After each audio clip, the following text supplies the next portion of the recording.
Okey, HPP Holding, kalau sesiapa yang nak tengok details, saya ada share di channel video dia. Jadi apa bisnes dia di sini? Bisnes HPP Holding adalah dia buat printing kotak corrugated atau non corrugated. Corrugated tu kotak warna coklat tu, yang ada ni, ataupun rigid box. Rigid box yang macam ni. Rigid box Okey. Rigid box, ni saya quick review Duit dalam TH dan ASB tak ramai pula. Yang tu faham. Tu ni lah. Yes, account bank tu nak tengok aktif saja. Paling-paling kurang adalah satu transaksi kita top up ke apa ke. Yang paling penting SB kita ataupun tabung haji. Sebab kan? Jadinya dia HPP Holding ni macam tadi kita dah bincang, tapi saya ulang lagi sekali. Tarikh tutup permohonan adalah 7 Januari. Apply hujung 4 sesiapa yang minat membaca. Di sini untuk sesiapa yang minat membaca, di sini kan Bursa Malaysia. Siapa yang minat membaca Bursa Malaysia di sini. Ini tekan Bursa Malaysia, pergi di company announcement atas ni. Jadi company announcement, okay. Pergi di company announcement, select company, dan HPP. Ni 0228. Nampak Saya scroll ni, pergi kat ni HPP. Dan ada, sekejap, tak keluar lagi. Ni HPP. HPP Holding. Ni HPP akan ada timetable. Itu yang saya screen cap di sini lah. Ni, info ni bukan ada saya buat table ni, tidak. Saya screen cap saja. Ni ada yang tadi ni kan. Dan ada satu lagi saya nak share adalah di sini. Tekan je link ni. Tekan di sini. Ni kalau siapa yang rajin membaca, di sini ada dia punya prospectus ataupun data dia. Part 1, 600 page lebih kurang kot. 500 saya rasa, 500 page. Sesiapa yang rajin membaca bolehlah baca. Saya dah go through sikit-sikit. Go through part yang penting. Jadinya kan download. Bolehlah download kan. Ni maaf, komputer Perancis. Tekan di sini.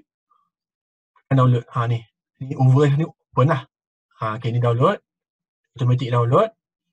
Dan lepas saja download, saya cepatkan prosedur dia. Dia akan keluar macam ni.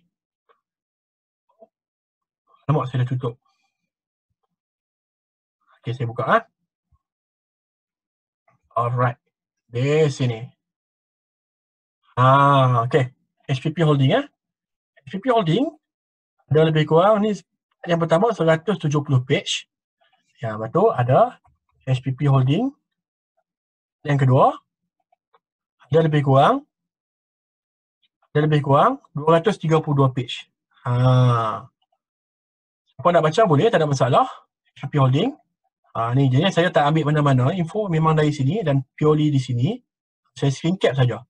Yang paling penting adalah kalau siapa yang tengok, yang paling best mesti DIY lah. Dia ada tulis JP Morgan. Dia ada ni kan, padu lah DIY tu, padu. DIY memang paling padu. Ya, di sini dan kita scroll lah. Siapa yang rajin baca boleh scroll. Okay. Scroll dia panjang lah. Okay, tapi saya ada pesan satu benda yang paling best di sini adalah di mana ini saya screen cap tadi. Part di mana saya scroll di sini adalah penggunaan proceed dia ni. Use of proceeds. Maksudnya, macam saya terangkan di awal tadi, company buat IPO ni untuk apa? Cuba siapa-siapa boleh bagi tahu dalam komen. Just quick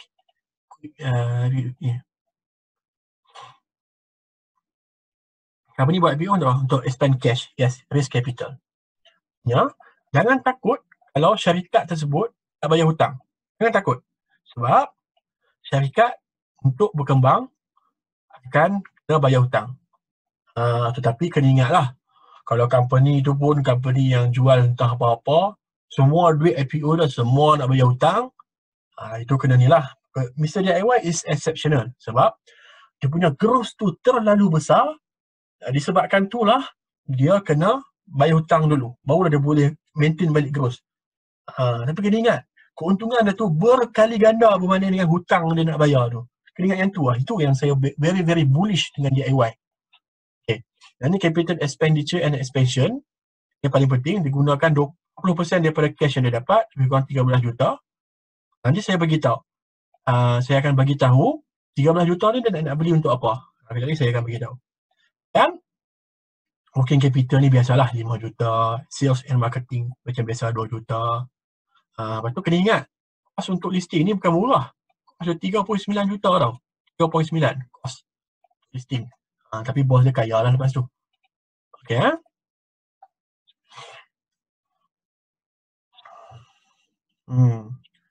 Kos untuk buat IPO kan bukannya mudah. Okay, kalau sesiapa rajin, saya invite untuk baca details.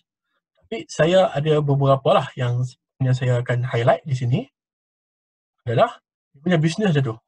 Okay, yang paling best adalah di sini. Saya zoom sikit. Sini. Ni. Ini dia yang paling best adalah di bahagian packaging. Packaging, ini company yang baru lah untuk dia adalah dia buat rigid box. Rigid box untuk kotak. Dan business model tu ada yang macam ni kan. Dah masuk business analysis lah. Okay, ini sikit-sikit lah. Saya tak ada nak kata nak jadi CEO company, tidak. Kita kaji ni bukan nak jadi CEO, tapi kita nak of view investor lah. Okay, yang ni yang paling banyak lah yang bagi growth dekat dia. Ada yang ni syarikat lama dia. Syarikat dia, kalau ingat saya, is that dia buat printing. Tapi yang ni bisnes baru lah, dia buat rigid box. Rigid box. Rigid box. Last kali nak bagi orang stay kan, saya akan bagi target price personal. Okay, semua kena stay, aduh. Akan bagi target price personal. Tapi kena stay lah. Tak ada. Lagi saya bagi PowerPoint kejap lagi pun saya akan bagi, jangan risau. Nak share dengan kawan-kawan boleh, tak ada masalah. Okay, yang ni bisnes dia lah. Start 2018. Ni siapa nak baca-baca lah. Dia punya activities printing and production. Okay, dia print packaging, paperboards, laminates, and corrugated packaging. Corrugated packaging, kotak yang ada ruang angin tu tengah-tengah kotak tu. Kemudian dia paperboards, sturdy enough ni maksudnya kotak yang keras sikit. Ini dipanggil sebagai non-corrugated packaging. Okay, so ada yang tanya kan, apa corrugated, non-corrugated ni? Just kita view je. Okay. Quick view.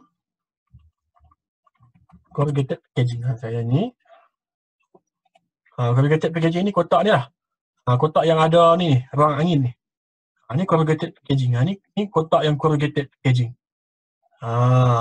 Ni kita nak analisa bisnes sikit ni. Non-corrugated packaging. Ini yang kotak keras sikit. Bukan macam ni. Dia adalah kotak keras sikit. Macam ni lah. Ni kotak macam ni. Ni non-corrugated. Right? Okay, kita teruskan lagi. Kita quick review lah. Saya nak bagi quick review. Ada satu benda yang saya perasan di sini. Bisnes dia. Non-corrugated, corrugated. This adalah macam biasalah. Bila buat bisnes tu mestilah ada yang sikit-sikit tu. Contohnya dia buat paper bag, buat ni semua. Dia buat pamphlet, for example kan. Dia buat buku, ada sikit-sikit. Dan yang paling best, ini adalah yang terbaru lah. Baru untuk dia.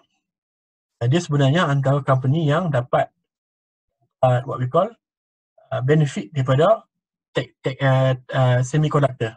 That dia buat kotak kepada company-company semiconductor ataupun ni lah macam Dyson semua tu. Tapi saya tak rasa dia punya customer adalah Dyson.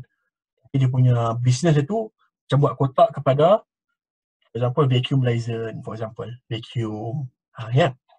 Okey. Ada next one yang paling best di sini adalah di sini ya. Ni based on business dia tu, yang paling saya menarik adalah okey, 2018 hanya revenue dia from packaging. Ni rigid box RM11,000 lah. Ini bisnes ke makan angin kan? Okey. Kemudian tahun 2019 dia start beli nama company packaging tu dan dah mula ada 15 juta punya revenue from rigid box. Okey. Dan yang paling best adalah 2020 buat ni. 1, 2, 3 revenue dia tu daripada 65 juta kepada 100 juta. Walaupun COVID. Ingat, walaupun COVID. Itu yang membuatkan saya menarik.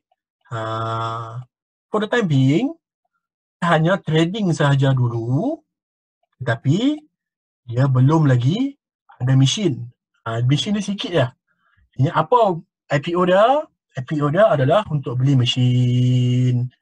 Ini yang saya ni lah, yang saya baca, apa yang saya faham. Ingat, saya bukan CEO syarikat, saya hanya kaji based on investor punya vision. Okay, yang ni yang paling menarik lah di sini. Kalau ada soalan boleh tanya. Di sini, daripada 11,000 berniagakan makan angin, jadi 15 juta, dan revenue dia 38 juta. Ada rekod. Yang ni, 64, 82, 100 juta. Gross dia tu adalah 16%. Untuk company yang macam ni, gross 16%, dua, okey lah. Yang gross dia tu bukan company biasa-biasa, ada gross. Okey. Ni yang based on ni lah, based on ni. Kemudian ada satu lagi benda yang menarik dalam IPO dia adalah di sini. Okey, ada satu plan adalah okey, macam biasalah, bisnes dekat Malaysia 60 juta, 28 juta, 23 juta. Biasalah, 2020 jangan ni sangat sebab COVID. Biasa.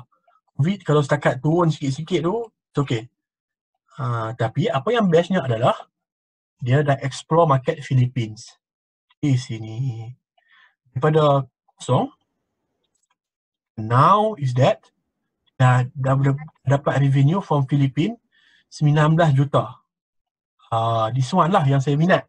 Yang buatkan saya kata, okay, dia ada expansion plan. Kemudian, dia Singapore standard, Thailand pun meningkat. Tapi this Philippines yang buatkan kenaikan dia mendadak-dadak. Okay, apa yang dia buat adalah dia expand ke Philippines dan explore market Philippines supaya dia boleh tingkatkan growth. Itu yang dia acquire satu syarikat lah, nama Haiyan Packaging kot, something like that. Okay.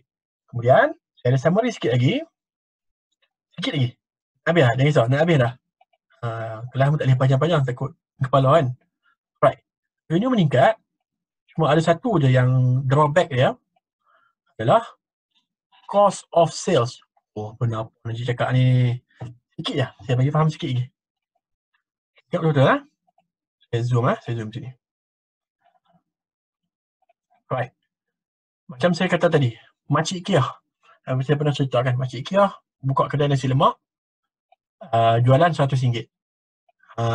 Kemudian, Makcik Kia beli beras, bayar bil beli beras, beli timun, beli telur. Itu cost of sale, cost.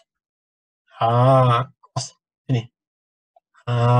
Jadinya, ada satu drawback dia tu, that cost of sale untuk tahun 2020 tingkat daripada 58 juta kepada 80 juta. Alamak, dah makin pening kan? Betul tak makin pening? Jangan risau, tak payah pening kepala pun. Di sini, hebatkan, ni siapa yang follow kelas FA saja minggu lepas, kasi hantam. Ni saya cakap bisnes sikit lah kan. Saya bukan ni, just that, disebabkan cost tu lebih meningkat, menyebabkan apa? Profitnya menurun. It's okay.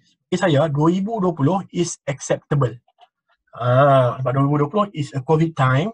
Bagi saya is acceptable. Apa yang company ni akan buat, apa yang saya minat adalah the growth. The growth. Jangkalah, kita jangka mungkin next year 120 juta. Bila life back to normal kan, 120 juta dan punya growth tu boleh meningkat. Ada soalan? Boleh. Selalunya kita tengok kat revenue. Sebab kadang-kadang profit margin ni akan ada efek daripada mungkin tiba-tiba one off or anything. One off kena bayar kan. Contoh tiba-tiba, alamak, kilang ni aku lupa bayar lah tahun lepas, for example. Dia masuk dalam cost lah untuk that year. This revenue ni jadinya kat cost of sale akan ada ni, ada satu benda yang saya kaji. Saya tengok hal lah cost of sale ni sampai 80 juta. Mesti ada sebab. Sebabnya di sini. Sebabnya di sini. Ni kajian ni saya cari. Jangan risau, semua ni saya tak tulis sendiri ya. Semua ada dalam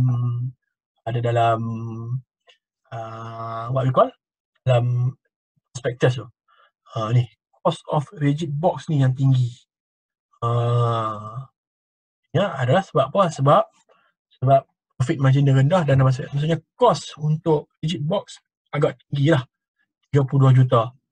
Jadi bila rigid box tinggi, dia draw down all the net profit. Jadinya apa yang company ni nampak is that dia nampak cost tu tinggi. Apa yang dia buat adalah dia nak tambahkan production supaya boleh tingkatkan revenue. Okay, agaknya semua boleh dapat. Maaf lah pening sikit, biasalah yang ni business punya kan. Dia nak tingkatkan revenue so that dia boleh cover this cost. Dia akan cuba untuk tingkatkan revenue. Makin tinggi sales, makin tinggilah profit. Jadi dia akan cuba untuk tingkatkan revenue. Apa yang dia buat adalah dia akan beli kilang. Dia akan beli mesin. Nanti dia akan beli mesin untuk turunkan kos. Siapa yang bisnes dia tahulah. Dia akan beli mesin untuk kurangkan kos. Artinya dia dah bagi tahu dah. Dia dah bagi tahu future plan dia tu yang pertama. Dia dah nak habis dah, jangan takut. Dah nak habis dah. Dia nak beli 2 printing machine. Sekarang ni dia ada 6. 5 production, 1 training. Ni saya lupa letak ni. Dan nak beli lagi 2. So that dia boleh ada 7 printing machine. Bayangkanlah. Akhirnya profit dia punya sales itu akan meningkat lah. Dia inform dalam dia punya data dia tu is that all the 5 printing machine tu full order sampai non-stop. Jadinya cara untuk dia tingkatkan order adalah dia beli mesin baru, beli IPO 7 printing machine. Kemudian dia nak acquire additional rigid box so that sales boleh meningkat. Okay, dah makin ni. Okay, dah nak habis lah, jangan risau. Kemudian yang terakhirnya adalah marketing. Yang ni biasalah, mana-mana pun mesti ada marketing kan. Alright. Jadinya bagi saya, sejujurnya benda ni akan tingkatkan lagi revenue lah. Akan tingkatkan lagi revenue. Okay, yang ni just nak bagi the perfect view lah. Saya tak kata company ingat, tak ada company yang perfect. Semua company akan ada challenge sendiri. Okay.